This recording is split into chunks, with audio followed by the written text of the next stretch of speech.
భారత అంతరిక్ష పరిశోధన సంస్థ ఇస్రో మరో బాహుబలి ప్రయోగానికి సిద్ధమైంది. ఇస్రో అత్యంత బరువైన ఉపగ్రహాన్ని భూస్థిర కక్షలోకి ప్రవేశపెట్టడం ఇదే తొలిసారి కావడం విశేషం.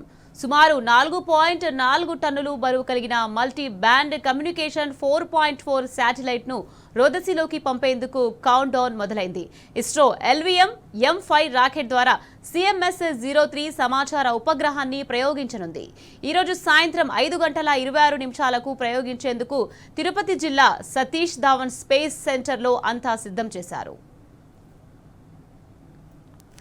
రాకెట్ ప్రయోగాన్ని 16.09 నిమిషాల్లో పూర్తి చేసేలా డిజైన్ చేశారు.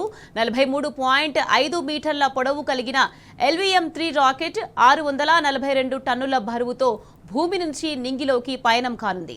4400 కిలోల బరువు కలిగిన CMS-03 ఉపగ్రహాన్ని భూమికి దూరంగా 29,970 కిలోమీటర్లు, భూమికి దగ్గరగా 170 కిలోమీటర్ల ఎత్తులో జియో ట్రాన్స్ఫర్ ఆర్బిట్లోకి ప్రవేశపెట్టనున్నారు. దశల వారీగా 3-4 విడతల్లో భూమికి 36,000 కిలోమీటర్ల ఎత్తులోని భూస్థిర కక్షలో ప్రవేశపెడతారు. భారత్ సహా విశాలమైన సముద్ర ప్రాంతంలో కమ్యూనికేషన్ సేవలు అందించడం కోసం ఈ ఉపగ్రహాన్ని ప్రయోగిస్తున్నారు.